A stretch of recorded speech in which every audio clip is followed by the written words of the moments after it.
조간 브리핑.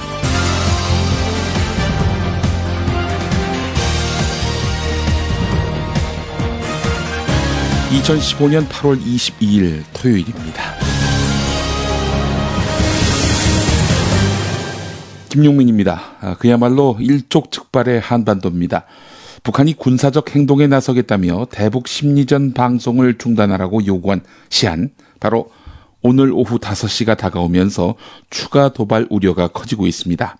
군 당국은 북한이 우리 군의 보복 타격을 피하기 위해서 도발 원점을 은폐하면서도 최소한의 공격으로 남한 국민들에게 공포감을 극대화할 수 있는 도발에 나설 가능성이 높은 것으로 보고 있습니다. 인명피해가 없더라도, 시설을 파괴하지 않더라도 남한 땅에 북한 미사일을 쏜다는 행위 자체가 미칠 파장은 이만저만이 아닙니다. 국민의 생명과 안전을 지키지 못한다는 비판을 사고 있는 박근혜 정부. 경제뿐만 아니라 북한과 대립각만 세우면 지지율은 오를 것이라며 안보마저 아몰랑한다면 누가 그 뒷감당을 한다는 말일까요? 북한 또한 무모하고 무리하고 무도한 도발만으로 폼 잡으려는 그 태도는 국제사회로부터 더욱 고립되는 길임을 직시해야 할 것입니다. 오늘 반드시 알아야 할 뉴스부터 짚어드리겠습니다. 만약 이를 구실로 추가 도발을 해온다면 우리 군은 이미 경고한 대로 가차없이 단호하게 응징하여 혹독한 대가를 치르게 할 것입니다. 21일 17시부터 전선태연합 부대들이 불의작전 진입이 가능한 완전 무장한 전시 상태로 이전하며 전선지대의 준전시 상태를 선포함에 대한 조선인민군 최고사령관 명령을 하달하셨습니다. 북한이 서부전선 포격 도발에 이어서 준전시 상태에 돌입함에 따라 우리 군도 최고 수준의 경계태세를 유지하는 등 남북 간 긴장이 높아지고 있습니다. 특히 북한이 우리 측에 대북 심리전 방송 중단과 확성기 철거 시한으로 제시한 오늘 오후 5시 이후 추가 도발 가능성이 높다는 분석이 나오면서 남북 간 국지전이 현실화되는 것 아니냐라는 위기감도 커지고 있습니다. 출구조사 결과를 무단 사용한 거에 대해서 인정하십니까? 인정하지 않습니다. 서울중앙지법 민사 12부는 지방선거 출구조사 결과를 도용당했다며 KBS, MBC, SBS 등 지상파 3사가 종합편성채널 JTBC를 상대로 낸 손해배상 소송에서 JTBC는 한 방송사에 4억 원씩 모두 12억 원을 지급하라고 판결했습니다. 특징화상에서 가장 흔한 폐혈증, 폐혈증에 의해서 진행을 한 폐혈 쇼크가 됩니다. 폐혈 쇼크 상태로 사망했다고 봅니다. 위안부 문제 해결을 요구하며 일본 대사관 앞에서 분신한 최현열 씨가 분신 9일 만에 숨졌습니다.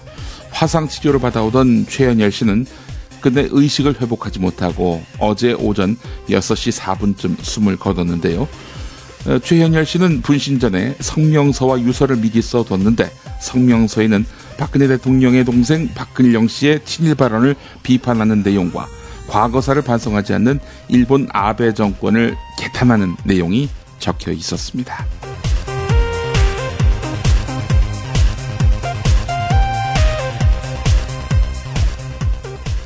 토요일 아침에 인사드리는 김용민의 조간 브리핑 컴백홈 대리운전 빌라데미의 제공입니다. 대리운전 상식 퀴즈! 첫 번째 문제 나갑니다. 서울 경기권에서 안 가는 곳 없이 무조건 갈 수 있는 대리운전은? 정답! 네, 하체 왁싱님 정답은? 컴백홈 대리운전. 스마트폰으로 기사님 별점과 후기를 보고 부를 수 있는 대리운전은? 정답! 네, 하체 왁싱님 컴백홈 대리운전. 정답입니다. 이제 모두 아시겠죠? 대리운전 생각날 땐 기억하세요. 컴백홈 대리운전. 제주도 귤밭 한가운데 별장을 통째로 빌려드립니다. 빌라데미에. 방문 열면 보이는 한라산, 7분 거리의 협재 해수욕장, 마당 앞 바비큐 파티까지 반려동물도 행복합니다. 제주 한경면 저지 11길에 위치한 빌라데미에. 가장 제주다운 제주의 집 빌라데미에로 여러분을 초대합니다. 자세한 정보는 페이스북 검색창에서 빌라데미에 또는 010-7536-6465 010-7536-6465로 구하실 수 있습니다. 일촉즉발 칼날 위에 선 남북. 네, 이런 제목의 경향신문 일면 타이틀이 실감나는 오늘 아침입니다. 남북한이 군사 분계선 포격전 이후 강대강으로 대치하면서 군사적 충돌의 칼날 위에 마주섰습니다. 북한 김정은 노동당 제1비서는 전방 지역의 준전시 상태를 선포했고 한미 당국은 실시간으로 상황과 정보를 공유하면서 북한의 국지 도발에 대한 공동 대응에 나섰습니다. 북한은 오늘 오후 5시까지 대북 심리전 방송을 중단하지 않으면 군사작전에 나서겠다고 선언한 상태인데요. 북한의 추가 도발과 우리 군의 맞대응으로 예측하지 못한 사태가 발생할 수도 있는 상황이기 때문에 한반도는 군사적 초긴장 상태입니다. 자, 그렇다면 북한은 정말 예고한 대로 확성기 타격을 할까요? 한겨레 3면을 보겠습니다. 북한은 현재 설치된 대북 확성기 시설 11곳이 어디에 있는지 이걸 파악하고 있는 것으로 군 당국은 평가하고 있습니다. 11곳의 소재를 파악하게 된다면 북한이 여기에 대해 공격을 할 가능성은 매우 커집니다. 이 내용은 국방부가 국회에 보고한 내용이기도 합니다. 북한이 이번에 동원한 14.5mm 고사포와 76.2mm 직사포도 확성기 시설을 파괴할 위력을 갖추고 있는데요. 그러나 북한군은 이들 화기보다 더 위력적인 포를 보유하고 있습니다. 북한이 실제 타격에 나선다면, 남측을 상대로 도발하게 된다면 남쪽도 단호한 대응을 한다라고 이제 공언하지 않았습니까? 따라서 보복 조치에 나설 수밖에 없습니다. 자칫 인명피해가 나는 국지전으로 이어질 수 있습니다. 또 상황이 적절한 수준에서 통제되지 않을 경우 전면전으로 확대될 우려도 있습니다. 북한이 남한의 반발을 초래할 정면 대결 과연 택할지 이 부분도 주목됩니다. 사실 북한이 누구 소행인지 모르게 허를 찌르는 기습으로 나올 가능성도 있기 때문입니다. 군 당국자는 북한이 화력 대결에서는 열세라는 점을 스스로 잘 알고 있기 때문에 정면 대결을 피하고 남한이 예상하지 못한 곳에서 예상하지 못한 방식으로 치고 빠지기 작전을 구사할 수도 있다 이렇게 전망했습니다. 이럴 경우 남한이 누구 소행인지 당장 규정하기 쉽지 않죠. 즉각적인 대응을 하기 어려워진다는 겁니다.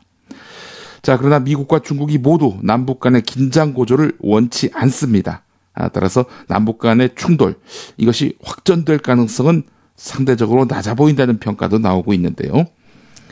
계속해서 한겨레 3면을 보면은 북한이 왜 확성기 방송에 민감한지 그 내용이 담겨 있습니다. 군이 운용하고 있는 대북 확성기가 디지털 방송 방식의 가로 4m, 세로 3m 크기의 500W 고출력 스피커 40여 개로 구성되어 있습니다. 이게 사실은 낮에는 멀리 나가지 못합니다. 한 10km 정도 나가는데요. 하지만 밤에는 24km까지 그 소리가 번집니다. 현재는 비정기적으로 방송하고 있는데요. 그래서 북쪽도 지난 17일부터 대남 확성기 방송을 시작했지만은 아날로그 방식의 구형이기 때문에 남쪽에서는 내용조차 제대로 들리지 않는 것으로 알려지고 있습니다. 우리 군이 운용하고 있는 대북 확성기 방송은 대체로 김정은 제1비서를 비롯한 북한 권력층에 대한 비판과 함께 남북한 소식, 세계 정세, 북한 날씨 등의 내용을 담고 있습니다. 남한 정부에서 제작한 자유의 소리 방송에는 자유민주주의 체제의 우월성을 담은 내용도 있는데요.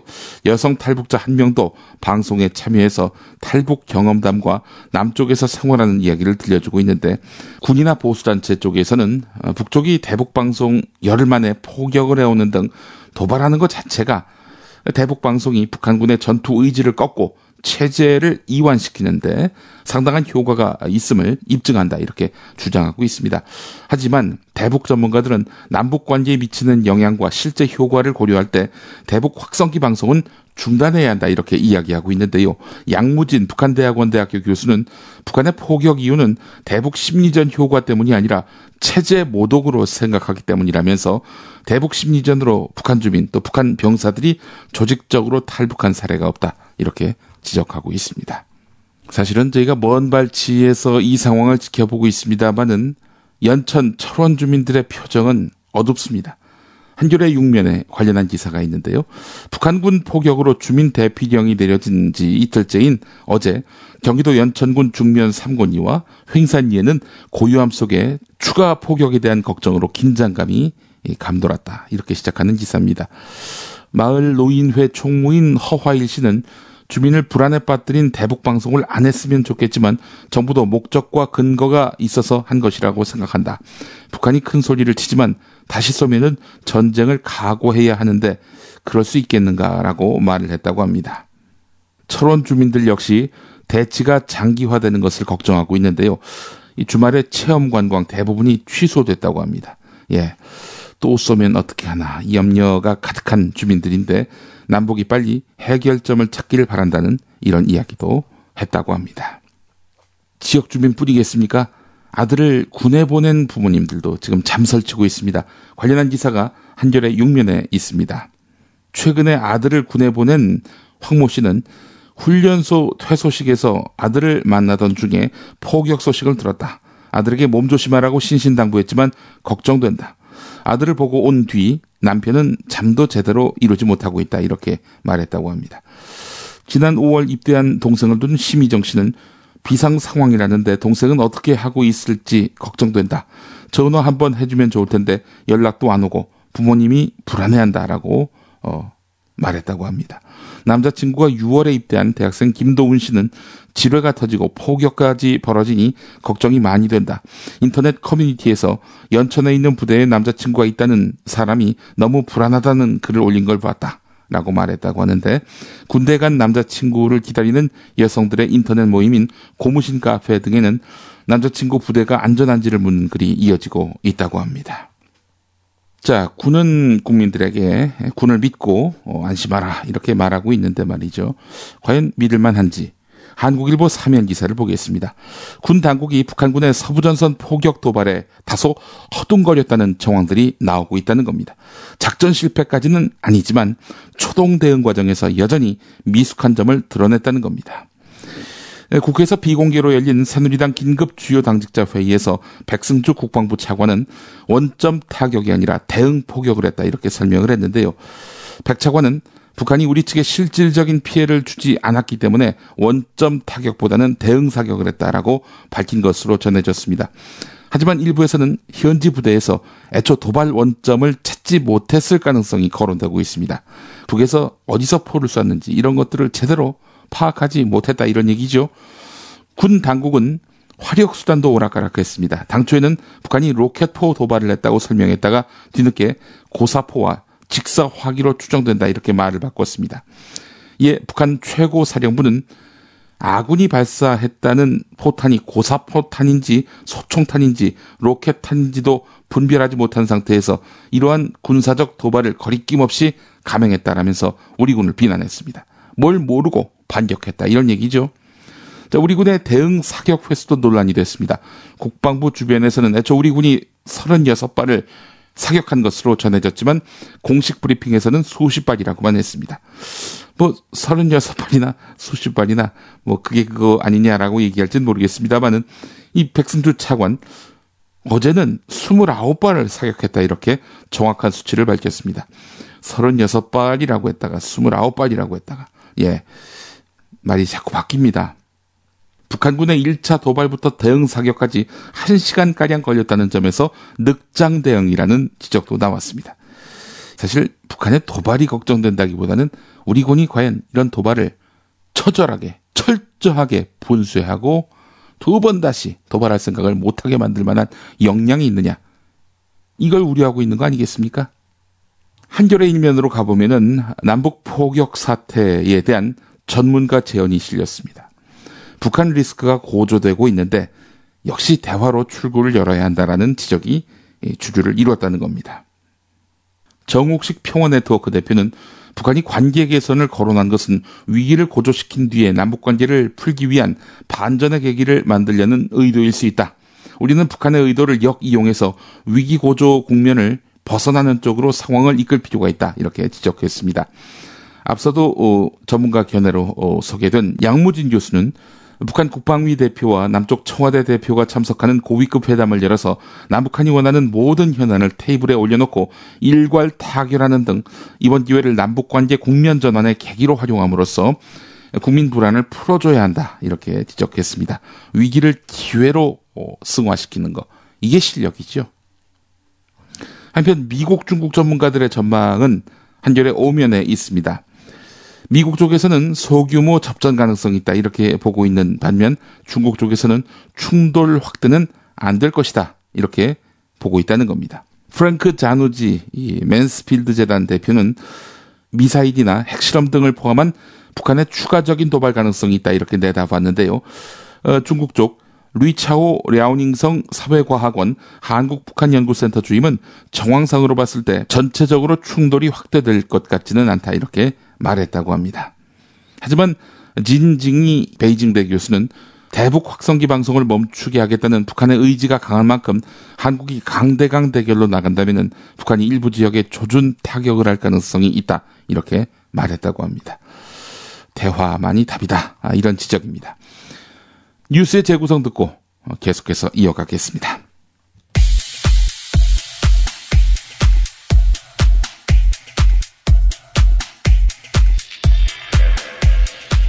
감정 컨트롤이 안 되시는 김무성 새누리당 대표. 윤일병이 가혹행위를 당해 사실상 살해당했을 때에는 어떻게 이런 일을 벌일 수 있어요? 장관 자식도 없어요? 그리고 왜 이걸 갖다 은폐를 하려고 그래?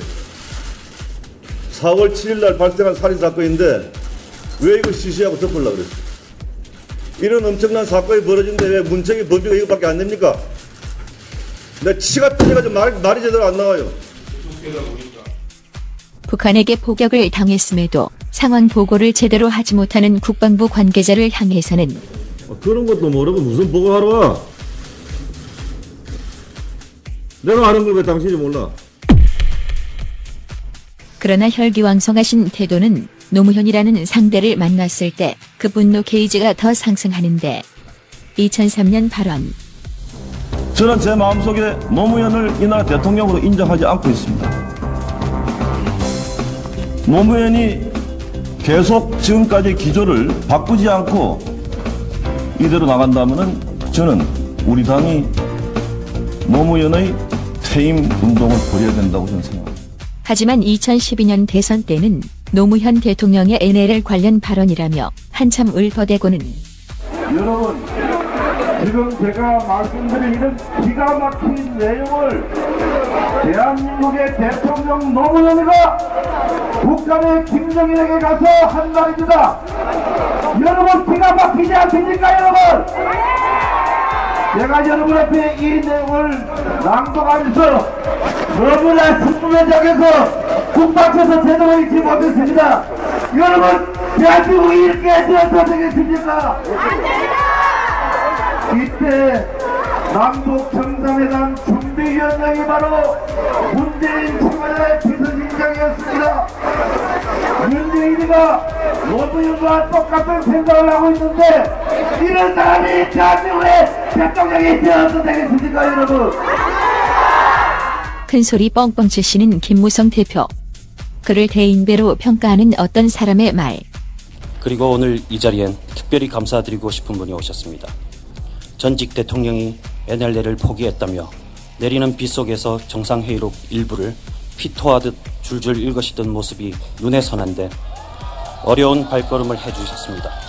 권력으로 전직 대통령을 죽음으로 몰아넣고 그로도 모자라 선거에 이기려고 국가기밀문서를 뜯어서 읊어대고 국정원을 동원해 댓글 달아 종북몰이 해대다가 아무 말 없이 언론에 흘리고 불쑥 나타나시니 진정 대인배의 풍모를 뵙는 것 같습니다. 혹시 내년 총선에는 노무현 타령, 종북 타령 좀 안 하시려나 기대가 생기기도 하지만 뭐가 뭐를 끊겠나 싶기도 하고 본인도 그간의 사건들에 대해 처벌받은 일도 없고 반성한 일도 없으시니 그저 헛꿈이 아닌가 싶습니다.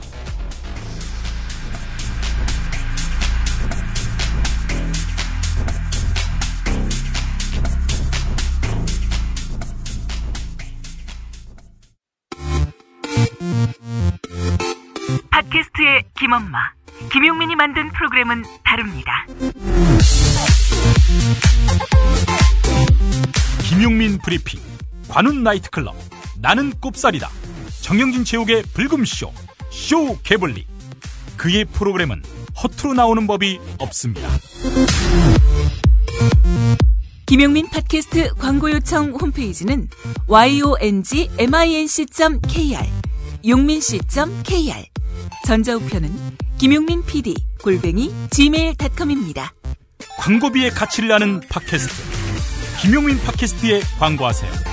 용민씨.kr 좋은 방송으로 보답하겠습니다. 김용민이 전해드리는 조간 브리핑. 이른 아침 조간신문 핵심 기사를 훑어보는 시간, 김용민의 조간 브리핑. 월요일부터 토요일까지 매일 오전 7시대에 업데이트됩니다. 뉴스뿐 아니라 그 안에 숨은 맥락도 짚어드립니다.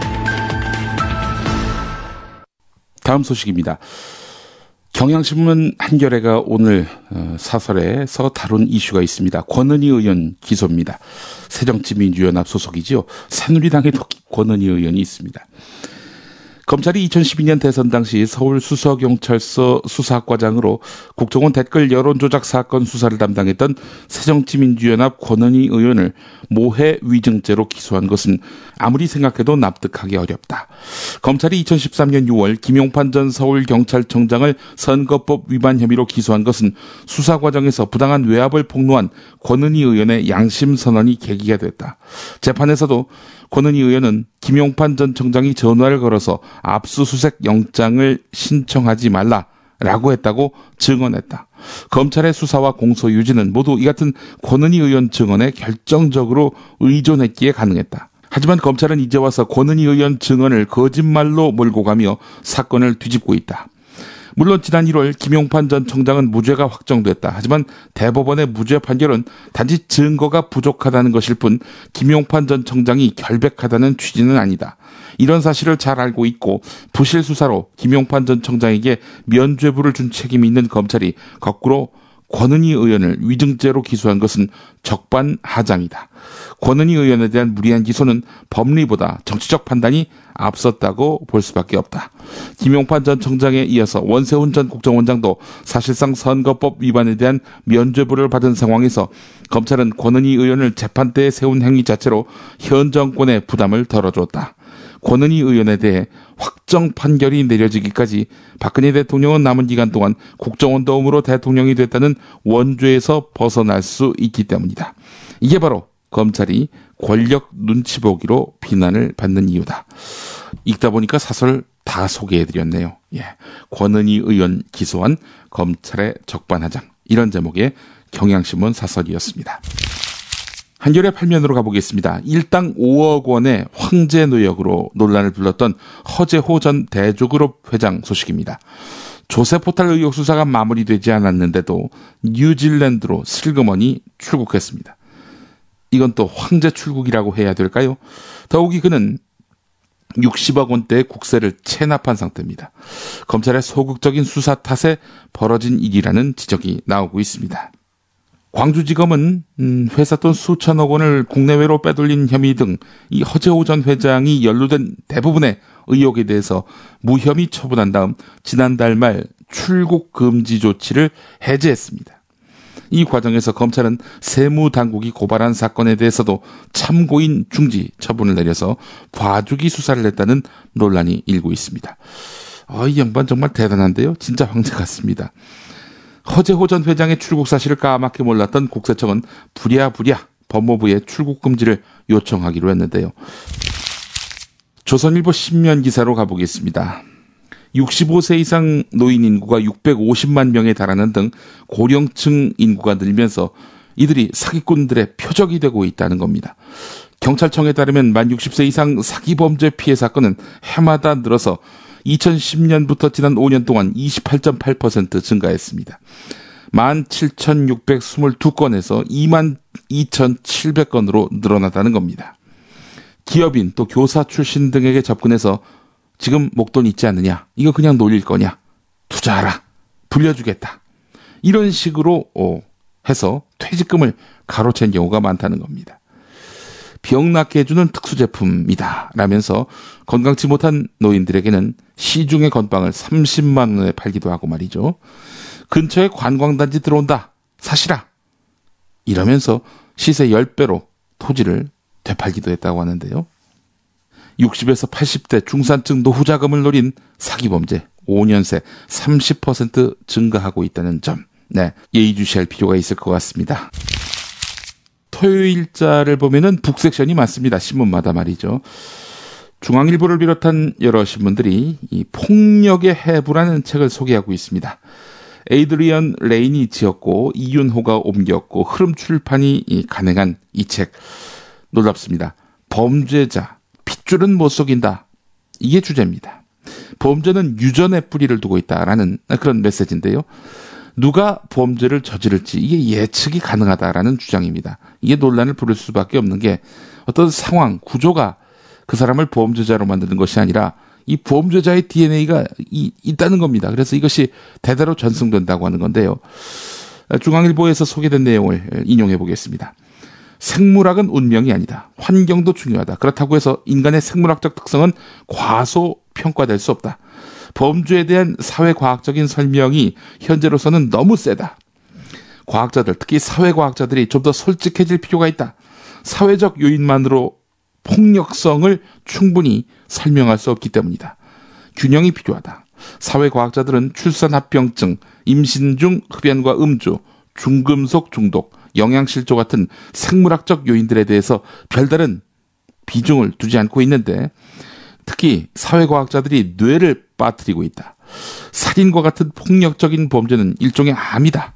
암도 폭력 범죄도 모두 유전자와 환경이 상호작용하는 가운데 발생하며 둘 다 치료가 가능하다. 어떤 놈은 범죄자의 DNA가 있으니까 저놈은 사회적으로 고립시켜야 한다. 이런 주장이 아니라 범죄적 DNA를 약물치료를 통해서 제어를 함으로써 이 사회를 평화와 안정이 있는 사회로 만들자 이런 주장인 것 같습니다.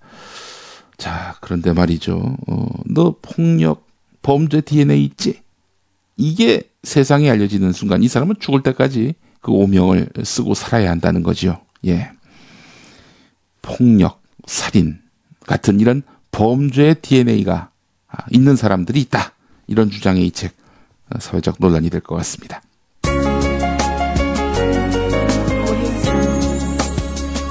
오늘의 날씨. 오늘 전국이 대체로 맑겠습니다. 다만 오전 중부지방에는 산발적으로 빗방울이 떨어지겠고 오후에는 강원 북부에는 대기가 불안정해지면서 소나기가 오는 곳이 있겠습니다.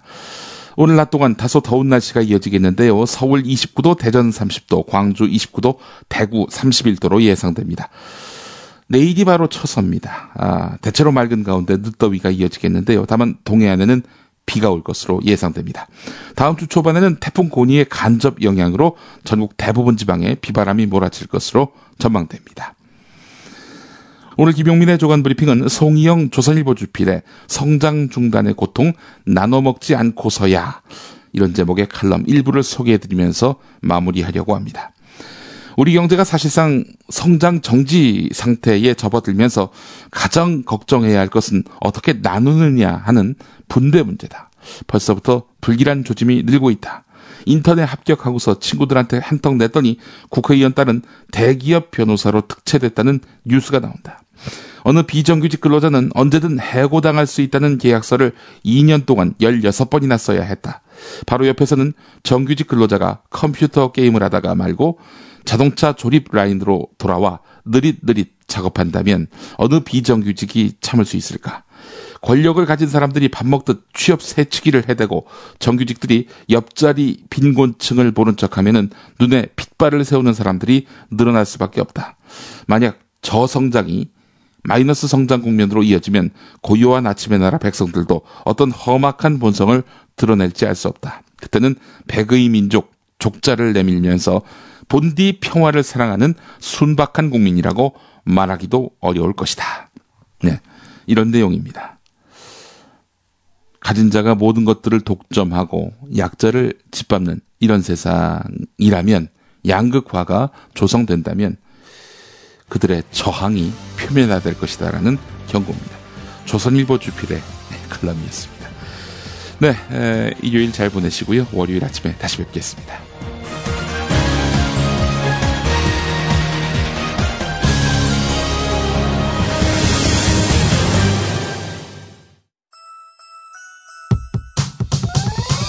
이번 방송 괜찮았나요? 작별의 여운 이렇게 표시해주세요. 다운로드하기, 댓글 달기, 구독하기, 별점 주기. 더 좋은 방송 만들어 달라는 약속? 이렇게 응원해주세요. 다운로드하기, 댓글 달기, 구독하기, 별점 주기. 기억하셨죠? 다운로드하기, 댓글 달기, 구독하기, 별점 주기.